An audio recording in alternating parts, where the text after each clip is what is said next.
नमस्कार मंडळी, श्री स्वामी समर्थ. आपले चॅनल भक्तिभवनमध्ये तुमचे सहर्ष स्वागत आहे. स्वामींची कृपा तुमच्यावर आणि तुमच्या कुटुंबावर सदैव राहावी ही स्वामींचरणी प्रार्थना करते आणि आजच्या व्हिडिओला सुरुवात करते. मंडळी, पापमोचनी एकादशी. ही पापमोचनी एकादशी ही कधी सुरू होणार आहे, कधी संपणार आहे आणि या दिवशी आपण काय करावे, काय करू नये ही संपूर्ण माहिती आपण आज बघणार आहोत. तर मंडळी, व्हिडिओ खूप महत्वाचा आहे, पूर्ण नक्की बघा. 15 मार्च 2026 ला पापमोचनी एकादशी ही सुरू होणार आहे आणि ती 14 तारखेला सकाळी 8 वाजून 10 मिनिटांनी सुरू होईल आणि ती एकादशी तिथी ही समाप्त होणार आहे 15 मार्चला सकाळी 9 वाजून 16 मिनिटांनी. आणि एकादशीचा उपवास हा आपल्याला 15 मार्च 2026 ला पकडायचा आहे. 14 मार्च पासून तुम्ही म्हणजेच दशमी तिथीपासूनच एकादशीच्या नियमाचे पालन करावे, ब्रह्मचर्याचे पालन करावे. तांदूळ हा वर्ज्य करावा किंवा तांदळाचे कुठलेही पदार्थ तुम्ही खाऊ नयेत. पापमोचनी एकादशी म्हणजे पापाचे हरण करणारी एकादशी तिथी आहे. चैत्र महिन्याच्या कृष्ण पक्षाची एकादशी चे नाव पापमोचनी एकादशी आहे आणि ही एकादशी म्हणजे आपली मनोकामना पूर्ण करणारी अशी ही एकादशी आहे. जो भक्त या एकादशीचा उपवास करतो, तो भक्त त्याने जे काही कळत नकळत जे काही पाप केले असेल ते सर्व पाप त्याचे नष्ट होत असतात. एकादशीला आपले कर्म हे वाढवायचे असते. त्यासाठी आपण हे दान धर्म या दिवशी करायलाच पाहिजे. आपल्या यथाशक्तीनुसार तुम्ही काहीही दान करू शकता. साधी एखादी उन्हाळ्याचे दिवस आहेत तर एक थंड पाण्याची बाटली देखील तुम्ही दान करू शकता. तसेच तुम्ही या दिवशी मुंग्यांना खाऊ घाला, कुत्र्यांना खाऊ घाला. गुळ हा गायीला एकादशीच्या दिवशी तुम्ही खाऊ घालावा. अशा छोट्या छोट्या पद्धतीने तुम्ही तुमचे पुण्यकर्म वाढवावे आणि एकादशीचे पूर्ण फळ तुम्हाला नक्कीच भेटेल. एकादशीच्या दिवशी तुम्ही सकाळी लवकर उठावे, स्नान करावे. स्नान करताना पाण्यात हळद टाकावी आणि नंतर स्नान करावे. नंतर या दिवशी तुम्ही पितरांनिमित्त नक्कीच तर्पण करावे. या दिवशी तुम्ही जर का पितरांना तर्पण केले तर पित्र हे तृप्त होतात आणि आपल्याला भरभरून असे आशीर्वाद देतात. नंतर तुम्ही सूर्याला अर्घ्य द्यावा. सूर्याला अर्घ्य देताना किंवा तर्पण करताना तुम्ही काही खाऊ नये. नंतर श्रीहरी विष्णूंची तुम्ही विधानुसार पूजा करावी. श्रीहरी विष्णू आणि माता लक्ष्मीची तुम्ही नक्की पूजा करावी. या दिवशी एकादशीच्या दिवशी तुम्ही श्रीहरी विष्णू आणि माता लक्ष्मीचा पाण्याने किंवा पंचामृताने अभिषेक करावा. नंतर त्यांना हळदीचा किंवा चंदनाचा टिळा लावावा.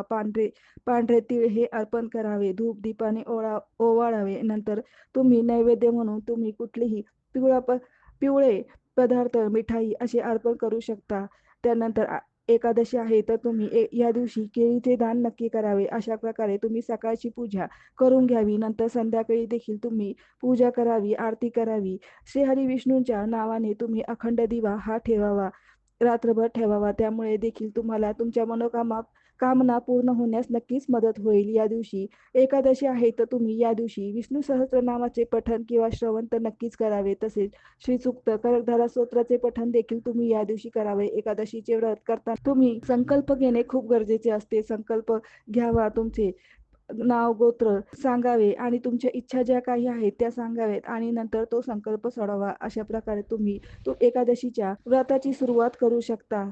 नंतर तुम्ही जेव्हा पूजा करायला सुरुवात करा तेव्हा पूजा करताना किंवा पूजा झाल्यावर तुम्ही ओम नमो भगवते वासुदेवाय नमः या मंत्राचा जप तुम्ही नक्की करावा किंवा ओम विष्णवे नमः किंवा ओम नमो नारायण नमः या मंत्राचा जप तुम्ही 5-10 मिनिटं तरी नक्कीच करावा. एका जागी शांत बसावे. श्रीहरी विष्णूंचे ध्यान करावे आणि त्यांच्या नामाचे स्मरण तुम्ही करावे. त्यामुळे देखील तुमच्या मनोकामना पूर्ण होण्यास तुम्हाला मदत होईल. तुमचे व्रताचे पूर्ण फळ तुम्हाला नक्कीच भेटेल. दुसऱ्या दिवशी या व्रताचे पारण करायचे असते. त्यामुळे दुसऱ्या दिवशी तुम्ही सकाळी लवकर उठावे, पूजा करून घ्यावी, नैवेद्य अर्पण करावा आणि त्यास जो काही नैवेद्य तुम्ही बनवला असेल त्यानेच तुम्ही श्रीहरी विष्णूंना अर्पण करावा आणि त्यानेच तुम्ही व्रताचे पारण करावे, म्हणजेच उपवास सोडावा.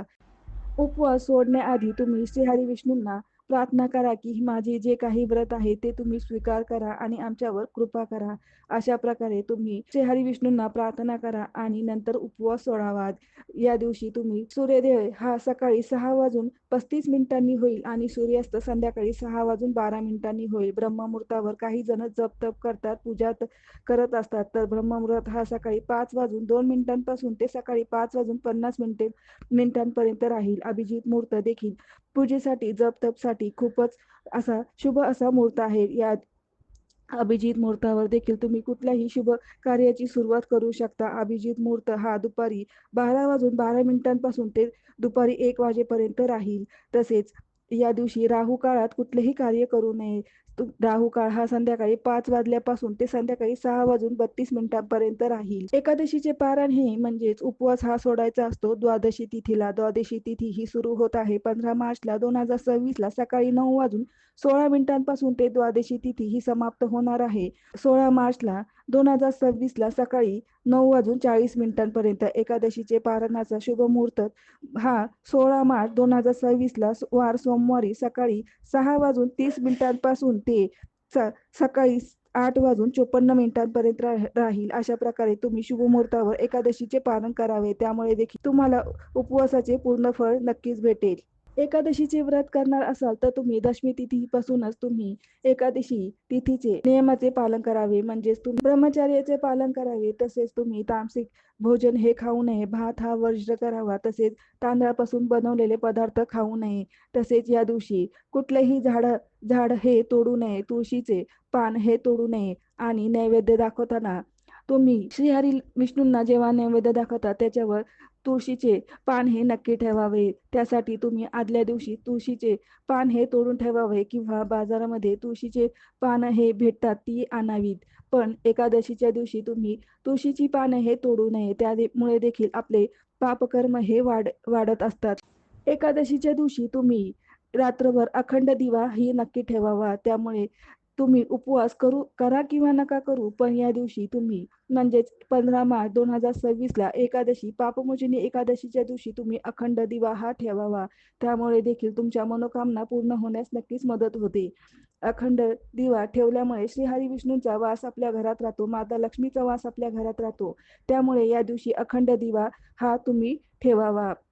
बघा, पापमोचनी एकादशी म्हणजे आपल्या कळत नकळत जे काही पाप होतात ते नष्ट करण्यासाठी ही एकादशी असते. त्यामुळे या दिवशी व्रत करा किंवा नका करू, पण नियमाचे पालन करा, दान धर्म करा, अखंड दिवा ठेवावा. तर मंडळी, अशा प्रकारे पापमोचनी एकादशीच्या दिवशी काय करावे, काय करू नये आणि तुम्ही कुठल्या नियमाचे पालन करावे ही संपूर्ण माहिती आपण आज बघितली. तसेच पारण कुठल्या शुभमुहूर्तावर करावे, श्रीहरी विष्णूंच्या कुठल्या मंत्राचा जप करावे ही संपूर्ण माहिती आज आपण बघितलेली आहे. व्हिडिओ आवडला असेल तर नक्की लाईक करा. आता भेटू पुढच्या व्हिडिओमध्ये. तोपर्यंत श्री स्वामी समर्थ.